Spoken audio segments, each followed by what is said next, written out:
आज सावन का तीसरा सोमवार है और आज श्रीनगर के लिडवास एरिया में आर्मी ने आतंकियों के खिलाफ ऑपरेशन महादेव चलाया। सेना के ऑपरेशन में 3 आतंकी ढेर हो चुकी हैं। यह ऑपरेशन लिडवास के महादेव पॉइंट एरिया में हुआ है। जो 3 आतंकी मारे गए हैं उनमें से एक आतंकी पाकिस्तानी बताया जा रहा है, जिसकी पहचान जिब्रान के तौर पर हुई है। जो इस वक्त तस्वीरें आप देख रहे हैं उसमें से बीच में जो आतंकी दिखाई दे रहा है, जिसके हाथ में AK-47 भी है, वो आतंकी सुलेमान उर्फ मूसा हो सकता है, लेकिन अभी उसकी पहचान कंफर्म होना बाकी है। सुलेमान उर्फ मूसा पहलगाम हमले का मास्टरमाइंड भी है, लेकिन इसके पहचान के लिए सेना ने उस परिवार को बुलाया है जिसके यहाँ सुलेमान एक रात रुका था। जैसे ही इस आतंकी की पहचान कंफर्म होगी हम आपको बताएंगे, लेकिन इसके अलावा आपको बता दें कि इस ऑपरेशन में मारे गए तीसरे आतंकी की पहचान होना भी बाकी है। अब आपको ये बता दें कि जिस एक आतंकी की पहचान हुई है वो पाकिस्तानी आतंकी और जिब्रान उसका नाम बताया जा रहा है। इस पर और अधिक अपडेट के साथ मेरे सहयोगी हमारे पॉलिटिकल एडिटर देवेंद्र पराशर जुड़ चुके हैं। देवेंद्र, हालांकि एक आतंकी तो पहचाना जा चुका है, लेकिन मूसा जो इस पूरे हमले का मास्टरमाइंड है, बताया जा रहा है कि यह भी ढेर हुआ है। हालांकि अभी तक ऑफिशियल कंफर्मेशन बाकी, आपके पास कोई इनपुट? जी, ऑफिशियल भी अभी इसको कंफर्म ही कर रहे हैं और स्वाभाविक तौर पे एक बार जब कंफर्मेशन हो जाएगा तो उसके बाद ये जानकारी अपने पास भी आ जाएगी। उसके बाद हम अपने दर्शकों से साझा कर पाएंगे। अभी तक जो अंदाज़ा लगाया जा रहा है उसके पीछे 2 वजह है। पहली बात तो ये कि तकरीबन 15-20 दिन पहले ये इनपुट मिला था कि इस एरिया में 3 पाकिस्तानी आतंकी हैं, उनमें से एक सुलेमान हो सकता है। लोकल इंटेलिजेंस के आधार पर वो इनपुट मिला था जम्मू कश्मीर पुलिस को, तुरंत सेना को भी उस बात की इतला दी गई है। और हम सभी जानते हैं कि जम्मू कश्मीर पुलिस हो, सेना हो, ये सब कोऑर्डिनेटेड वे में आतंक के खिलाफ हर ऑपरेशन को कर रहे हैं।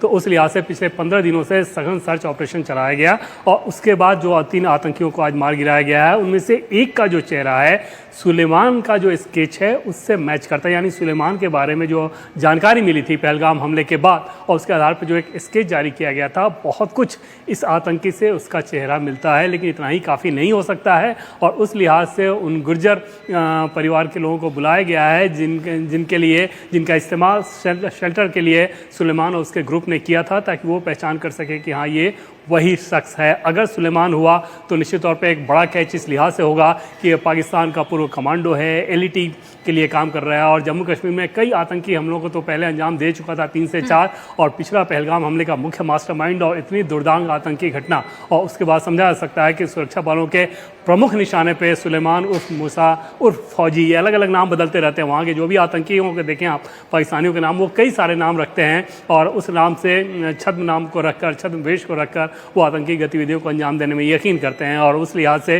फिलहाल तफ्तीश की जा रही है अभी कि क्या ये वही सुलेमान है, क्या ये वही मूसा है जो कि पहलगाम हमले का मास्टरमाइंड है। वो अगर हुआ निश्चित तौर पे बहुत बड़ा कैच, वो ना भी हुआ तो सुरक्षा बलों की शानदार सफलता इस लिहाज से कि 3 आतंकी तो ये मारे ही गए हैं जिनके पास बेहद घातक हथियार थे। उनके पास देखें तो हथियारों का एक जखीरा था और उस लिहाज से वो किसी और घटना को अंजाम देते उससे पहले ही सुरक्षा बलों ने उन्हें न्यूट्रलाइज कर दिया है। बिल्कुल, एक बार जो हमारे दर्शक अभी अभी जुड़े हैं उनकी जानकारी के लिए बता दें कि सेना की तरफ से आज ऑपरेशन महादेव चलाया गया और आज सोमवार का ही दिन है और ऑपरेशन महादेव था जिसमें आपको बता दें कि 3 आतंकियों को ढेर कर दिया गया है, जिसमें से एक आतंकी की पहचान कर ली गई। उसका नाम जिब्रान है, जो कि पाकिस्तानी आतंकी, और बताया जा रहा है कि ये पहलगाम आतंकी हमले में शामिल था। 22 अप्रैल का वो दिन भला कौन भूल सकता है जब पहलगाम में जिस तरीके से टूरिस्ट को टारगेट किया गया था और उसके बाद 6-7 की जो रात थी, दरमियानी रात, सेना ने सिंदूर ऑपरेशन लॉन्च किया था और इसका बदला लिया था। 9 जो आतंकी ठिकाने थे उन्हें नस्तनाबूद कर दिया गया था। देवेंद्र, 3 महीने का लगभग वक्त लग गया। हालांकि अभी हम ये फिर से अपने दर्शकों को बता दें कि कंफर्मेशन होना बाकी है कि जो दूसरा आतंकी है जिसके बारे में बताया जा रहा है कि मास्टरमाइंड है, मूसा है, अगर वो होता है तभी ये बहुत बड़ी सफलता है। देवेंद्र, लगभग 3 महीने का वक्त लगा। आज ये जो पूरा ऑपरेशन चलाया गया, ये किस तरीके से चलाया गया? क्या सेना को कोई पहले से इनपुट्स मिले थे या एक रूटीन ऑपरेशन चल रहा था और अचानक से आतंकी पकड़े गए? और प्रिया, पहली बात तो कि इन 3 महीने में भी आप देखें तो कई सारे आतंकियों को न्यूट्रलाइज किया गया है और वो ऑपरेशन लगातार चल रहा है। पहलगाम हमले से पहले भी चल रहा था, पहलगाम हमले के बाद भी चल रहा है। पहलगाम हमले के बाद ये हुआ कि पहलगाम हमले के जो मास्टरमाइंड थे उस पर ज़्यादा फोकस हो गया, उसमें जो शामिल थे उस पर ज़्यादा फोकस हो गया, लेकिन लगातार आतंकियों के खिलाफ कार्रवाई होते ही रही है।